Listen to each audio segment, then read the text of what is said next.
Time now for Fantasy Football Today for CBS Local Sports. I'm Jamie Eisenberg. That's Heath Cummings. We have the starts and sits that you need for week number 12. Let's get right to it with the quarterbacks, and I love the setup for Tom Brady this week. Yes, the old man playing in the daytime. Don't have to worry about those night games anymore. Should be a shootout between him and Patrick Mahomes in Tampa Bay. I think Brady bounces back with a big performance, so don't worry about what he did against the Rams. Brady will be better this week, like him with Derek Carr and the great Taysom Hill.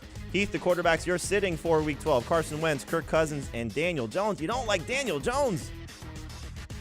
As well as he's played this year, I know that's hard to believe. 8 touchdowns in 10 games. He's been over 250 passing yards twice all season long.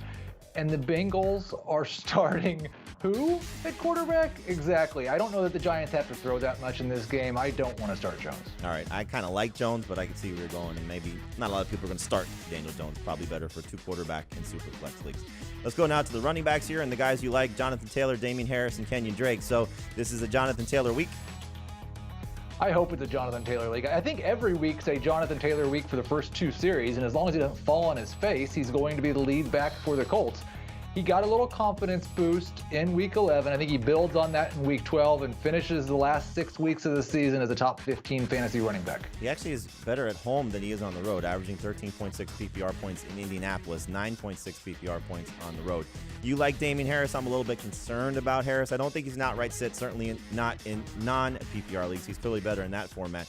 But in PPR, could be a little bit of a problem for him because the Cardinals do a good job at containing pass-catching running backs. And if Harris does not score, I think you're going to be a little bit frustrated with the production. So a guy that I would like to avoid, along with Giovanni Bernard and Melvin Gordon.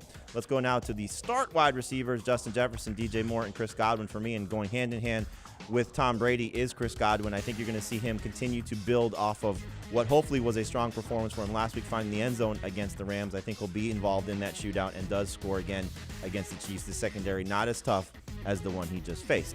The sit wide receivers for you, T. Higgins, Jerry Judy, and Sterling Shepard. So Higgins gets a new quarterback with Brandon Allen stepping in for the injured Joe Burrow. Is that the reason to avoid him? That's 100% the reason to avoid him. I think you could still have some level of confidence in the shorter area throws. Maybe Tyler Boyd gets a bunch of targets and is fine in PPR. I don't want anyone who's reliant on downfield throws until I see something positive from these backup Bengals. All right, so we'll see how T. Higgins does, but I'm with you. I think you should sit him this week.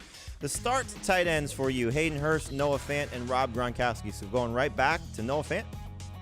It's a low bar at tight end. He keeps getting 6 or 7 targets. I'm going to bet that the touchdown's eventually going to happen. He hasn't scored since week 2. He's due. All right. I guess you can see where I'm going with this. The sit tight ends for me, Noah Fant, Jared Cook, and Jimmy Graham. I would like to avoid Noah Fant, as I hope fantasy managers will as well. Like you said, only 1 touchdown since week 2, only 1 game over 9 PPR points in that stretch of games since then, and the Saints defense is awesome. I think it's going to be tough for the entire Broncos offense in this matchup, even at home against New Orleans. You can check out more of our fantasy football coverage with our podcast. Check out our Fantasy Football Today in 5 podcasts, as well as our full-length podcasts, which are available wherever podcasts are found. Don't forget to check us out at CBS Sports HQ with Fantasy Football Today. For Heath Cummings, I'm Jamie Eisenberg. Thanks for watching Fantasy Football Today for CBS Local Sports.